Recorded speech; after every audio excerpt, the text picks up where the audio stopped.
Hosted by you/foreverplane70101. My 17M parents were young when they got married. My mother, 38F, is a stay-at-home mom and works part-time, while my dad, 40M, is a software developer. I am the oldest of 4 siblings. I have been treated like the black sheep of the family for as long as I can remember. Birthdays never meant anything, just a cupcake from my mom and no presents. I wasn't allowed to have friends over. Christmas was never something I looked forward to. At most, I would get some socks while I watched my dad, aunts, uncles, and grandparents give my siblings gifts, new bikes, the latest fashionable clothes, phones, game consoles, games, you name it, they got it. The same went for their birthdays, big parties where their friends and family would show up and shower them with gifts. I was never allowed on family trips or vacations. I was left behind to stay with my grandparents, who were strict about everything I did. Sometimes, they would even call someone else to pick me up when I was supposed to stay with them. My mom got a part-time job when I was 13, and sometimes she would ask if we could just spend the day together while my dad and siblings were out, even if it was just to get ice cream. When I was home, I mostly stayed in my room and studied. It didn't matter how well I did in school or sports, my dad showed no interest. I was able to earn some money by tutoring, and I eventually managed to get a part-time job at a food court and a grocery store, which meant I spent less time at home. Over the years, my mental health got worse and worse because I was trying to maintain good grades, perform well in sports, and work 2 part-time jobs. My mom helped me find a therapist, who has been a great help. Yesterday, I came home from work late, tired, and just wanting to go to bed. I opened the door to hear my mom arguing with my dad and aunt in the living room. I could hear my aunt saying that I should be more grateful toward my dad. Then they saw me standing in the doorway and stopped talking. My mom and dad looked like they had seen a ghost, while my aunt announced, "And in comes the bastard." I was shocked to hear her say that. I knew she didn't like me and mostly ignored me when we were in the same room, but I got angry and just asked her to repeat what she had said. My dad quickly stopped her, but no, I wanted to know what I should be grateful for. So I asked what was going on. No one said anything for a while, so I asked again, grateful for what? Being ignored, neglected, abandoned, while my siblings are spoiled and get to play happy family with dad? As soon as I said dad, my aunt shouted that I was not his son. I was shocked by what she said, and I asked my dad if it was true. He looked at me and just said, "I'm sorry." I didn't know what to say. I looked at my mom, and she said nothing. I went to my room and just started crying. Later, my mom found me on the floor, shaking and crying. She helped me up and stayed with me until I fell asleep.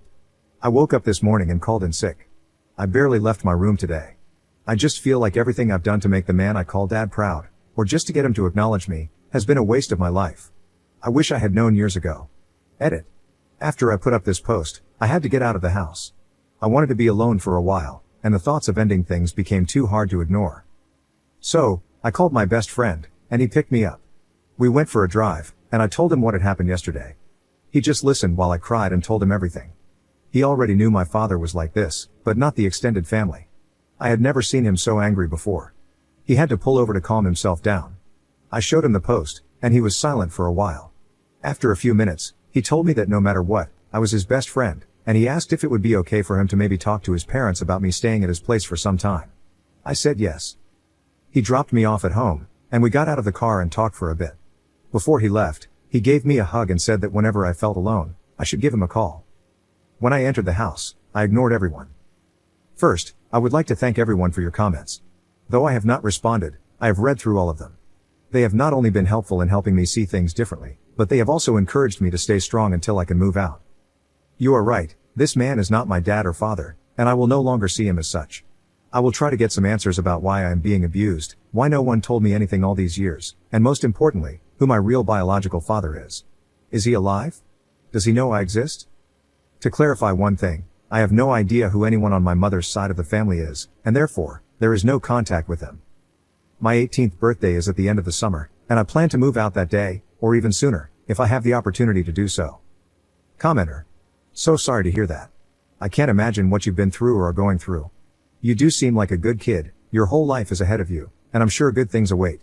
You'll come out of this stronger and wiser. Didn't your mother and her husband say anything to you after you got home?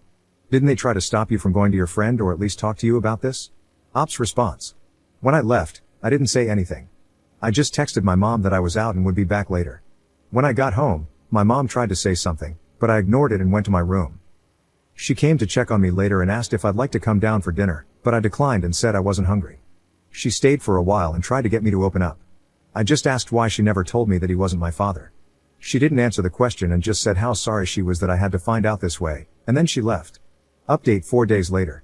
So, a lot has happened in these past few days, and I am conflicted about many things right now. However, I am hopeful that I can start to heal mentally. Also, sorry for the long post. On Thursday, before I left for work at the grocery store, my father, whom I will refer to as K, called out to me. I responded by saying, yes, his first name. He looked confused because I have always called him Dad before. After a bit of silence, I bluntly asked, what? He didn't respond and just told me it was nothing, so I went to catch the bus. When I got home late in the evening, my mom wanted to know why I called K by his first name. I told her that he never treated me as anything close to a son, so why should I call him Dad anymore? She had no answer, but she told me he was hurt by it. I wanted to scream when she said that. Yesterday, I had an appointment with my therapist, and I cannot put into words how much she has helped me over the years. Later, my best friend called to let me know that I could stay with them if I wanted. This morning, when I woke up, my mom was already awake and making breakfast. I asked her if we could talk alone today, as it was important. She agreed to talk after breakfast because Kay had to leave for work shortly after. After Kay left, she told my siblings not to enter the kitchen for a while. I am paraphrasing a bit because it was a long conversation. We sat down, and I found it hard to get the words out at first. But I told my mom that I couldn't get over the way I've been treated and neglected by Kay and his side of the family for all these years, and I needed to know why she allowed it. At first, she tried to dodge the question and gave me the same answers as always. But I didn't give in and told her that this was important to me. Again, she tried to dodge it, so I told her that I couldn't do this anymore. I was going to pack up some of my things and move out, and until she was ready to tell me the things I needed to hear, we would not be on speaking terms. She started to tear up and just kept saying, "I'm so sorry," over and over. It hurt me in that moment to see my mom cry, but I tried my hardest to keep my emotions in and asked her again, why? After some time, when she calmed down, she told me what happened. When she was 20 and in university, she had a boyfriend whom she had been with for 3 years. They shared an apartment along with his best friend. One night, they went out clubbing and got into an argument because she wanted to stay, but her boyfriend wanted to go home. He left, and both she and his best friend were really drunk. That night, she cheated on her boyfriend with his best friend at the club. The next day, she woke up and realized what she had done. After a few days, she and the best friend confessed to the affair, and her boyfriend broke up with her. Her ex contacted her parents and told them what she had done.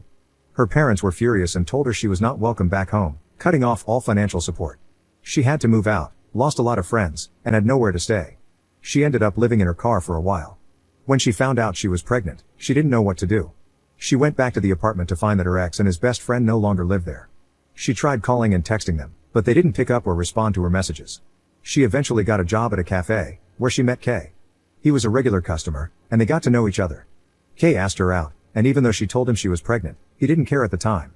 However, Kay's parents were not happy that their son was dating a pregnant woman and a cheater and threatened to cut him out of their lives. Kay got scared and was going to break up with her, but she begged him not to and promised to be the perfect wife and have his kids. They made plans to get married soon after I was born. Kay never showed any interest in me when I was born, but my mom lived with the hope that one day he would. After hearing all of this, I didn't know what to say for a while. After thinking for a moment, I asked if she had ever tried to contact my possible biological father. She said no, but based on the timeline, her affair partner was most likely my biological father, though she couldn't be 100% sure. I asked if she had ever tried to reconnect with her family. She said she tried when she was about to get married, but her parents, siblings, aunts, and uncles didn't want to see her, so she gave up. I asked her why Kay was hurt by me calling him by his first name. She told me he had been seeing a therapist for the last 2 years because he had been suffering from depression and guilt. This surprised me. She said it started when I was 15. I had come home after a handball game, where we won, and I was awarded man of the match. I was so happy and excited to tell them about it. My mom was, of course, happy for me, but Kay just told me to put the award with the others in my room. I started crying in front of him and asked why he hated me. He didn't reply, so I went to my room and cried all night. After that, Kay felt a sadness that wouldn't go away, it only grew. My mom eventually convinced him to see a therapist. Over time, the therapist got through to him, and for the past few years, he's been living with this guilt. When I called him by his first name, he realized he had lost me. The next question I was afraid to ask, but I asked if he had ever abused her. She told me he had never abused her and that Kay had only ever loved her. The only time he ever questioned her was when she was pregnant with my younger brother, and he asked for a paternity test, which she understood. When it came back positive, he apologized and never questioned her again. The last question I asked was why I was left with people who abused me physically, mentally, and emotionally while they went on trips and vacations. She was shocked to hear about the physical abuse and asked me what had happened. I told her that I never said anything at the time because I was afraid of Kay's family members when it happened. I told her everything I could remember, but here are some of the things they did. My grandparents would scold me loudly and hit me when I was younger. My aunt never spoke to me unless she needed a favor, only to then go back to ignoring me and telling me to stay in the guest room. When I was 14, my father took the family on a 2-day trip to Croatia but left me with his older brother. His brother asked me to go to the store to buy some things, and of course, I said yes. When I came back, he opened the door, took the bags, and locked me out of the house. I sat there crying until they had all finished their dinner. Then he let me in. My mom cried the whole time while I told her everything. She told me how sorry she was. She knew they didn't like me, but this was pure hate. After the conversation, she asked if I was going to move out and where. I told her I was planning on it but wouldn't tell her where because I didn't want Kay to know where I would be staying. She started crying again, and it hurt to see her cry. The conversation was long and lasted several hours, but these are just the main points. After that, I went to my room to clear my head and think. About an hour later, someone knocked on my door, and I told them to come in. It was Kay. He asked if he could enter, and I said yes. It was the first time I could remember him ever entering my bedroom. He looked around for a bit, stopping at the shelf where I keep all of my awards and trophies from school and sports.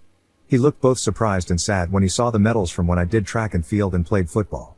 He stopped when he saw the small man of the match award and picked it up. He held it for a while and started to tear up. Then, he put it back and sat down on the bed. Neither of us said anything for a while. I asked if Mom had told him what we talked about. He was still tearing up and slightly nodded his head. I asked him if he was aware of how I see him. He nodded again and whispered, yes. I asked, so you know the extent of what your parents and siblings put me through? He looked me in the eyes and asked if it was true. I said yes, and he just started crying. After a while, he stood up and hugged me. This was both the first time he had ever hugged me and the first time I'd ever seen him cry in front of me. I just hugged him back and started to cry too. He didn't want to let go and said how sorry he was, for the pain he caused me, for the years of neglect, for treating me like an outsider. He begged me not to move out. When he finally let go, he asked for a chance. I told him that maybe, with time, I could forgive him and Mom, but they had to earn it. However, I would not forgive his family for the things they had done. Also, for now, he was still Kay. He was hurt by this but accepted it. For now, I am not moving out. But if things go back to the way they were, I will not hesitate to leave, and he knows it. We are going to see a family therapist together. In the future, I will try to reach out to my biological father. However, I'm still unsure about my maternal side of the family. I'm on the fence about them. Thank you for reading. Edit. I called my friend and told him what happened. The door will always be open at his place. We have known each other since we started school, and we both play for the same team. I know his parents well, and they are lovely people. I know many of you want me to move out as soon as possible, but I told them I would like to give them this one chance, and that is what I will do for the moment. Honestly, I am not scared that things will just go back to how they have been. I have been saving all of my money since I started working. To those who have been sending virtual hugs, here's a virtual hug back, and thank you. Thank you for all the comments and support. Commenter. What are they going to do about your stepfather's family's abuse? Are they going to call them out on it? And how do your other siblings treat you? Obviously with the exception of your sister, who seems to love you. Ops response. Kay and Mom have spoken to my siblings, letting them know that, from now on, his side of the family will not be allowed to visit anymore for the foreseeable future. They were surprised at first, but Kay explained what happened. My brothers didn't know what to say, but my sister got really angry at Kay and Mom. I had a talk with my siblings about how hurt I was by my strained relationship with my brothers because we used to be a lot closer. It's like they started seeing me as a roommate rather than a brother some time ago. My sister has always wanted to spend time together and gets really upset if she misses my games. I let them know that I didn't care if they saw his family outside the house. However, my brothers told me they would rather try to fix our relationship. Second update 1 week later. Firstly, I would like to thank all of you who have messaged me on the last post and privately. I want you to know that I am safe and staying at my friend's house. They are willing to let me stay with them long term. These messages have not only opened my eyes but also helped me see my mom and Kay for the people they truly are. Neither of them loves me or cares about me. I have had people sharing their stories of childhood abuse and neglect and how they managed to get out. Every time I have tried to talk to my mom and Kay about the abuse, or asked my mom how she could happily leave me behind and do nothing about it, they have tried to avoid the questions, love bomb me, and say that things will change. What really got to me was a message I received this morning asking how my mom never noticed any bruises when they picked me up after trips and vacations. That sealed the deal for me. There is no way someone who is supposedly supposed to care for you wouldn't notice. This morning, I got ready to leave and packed up my things. It wasn't much that I was taking with me. When I was ready, I called my friend and asked him to pick me up when he could and to call me when he was outside. When my friend called me, I moved my things out. I let my mom and Kay know that I would be moving out. They did not take it well and started begging me to stay. I told them that I couldn't stay because it was clear to me that they didn't care about me. K got defensive and tried to say that this was my home and I should not leave. I asked him why, after 2 years of therapy, he has remained the same. How come, even though I tried my best, I was still treated like an outsider? He didn't say anything. I asked my mom why she let this go on for years without doing anything to stop it. Again, she didn't say anything. My brothers weren't home, so I went to say goodbye to my sister. It was really hard because she is the only one who has ever treated me with genuine kindness and love. I talked with her a bit, and when I told her that I was leaving, she looked so sad. It was harder than I thought to say goodbye to her. When I got to his car, I just broke down. We drove around for a bit before we got to his place. His dad helped me get settled in the guest room. My friend told his parents about the posts. They asked me to tell them everything, and I did. His parents talked in private for a bit and then let me know that they would rather have me stay with them long term than go back. Again, thank you for everything. Third update 1.5 months later. Just want to give an update on how I'm doing ever since I left. My best friend and his family have been nothing but wonderful. They have taken me in as their own and shown me nothing but love, kindness, and understanding. I appreciate everything they have done to make me feel safe and loved. I have met with my mom and siblings on a few occasions, but never at my old home or at my friend's house. I have made it clear that I will never step foot inside there again, and it took my mom some time to realize that. She stopped asking me to come back after I ignored her for a few weeks. I have switched therapists because I felt like I needed a fresh start in dealing with all of this. And yes, therapists are mandatory reporters in my country. I learned that after my first appointment, when the therapist contacted the police and reported my old one. K and some of his extended family have tried to reach out via texts. Some have offered their apologies, while others just sent insults. It's not hard to figure out why. Those have been blocked. To those who apologized, K's parents, brother, and his family, I replied with a simple, I accept your apology, but I do not forgive you. That may never happen, and it will be on my terms. For the foreseeable future, do not contact me again. What happens next, I do not know. I am just going to focus on school, my mental health, and getting a driver's license. Thank you for everything. I truly appreciate every one of you, and big hugs to you all. Commenter. Bro, let's be honest, you need to keep your distance from your mom. I mean, she knew what they did to you and never tried to stop it. She's a selfish woman who chose her life over her son. Ops response. The only reason I am in contact with my mom is that I can't meet my siblings without her. When I turn 18, I will become financially independent, and I can block her from interfering with my accounts. She has never done that in the past, but I don't want to take any chances. Commenter. I'm surprised that K's brother and his parents apologized. Ops response. I made a police report the day after I moved, and my new therapist also reported them. So, I think it's just an attempt to save face.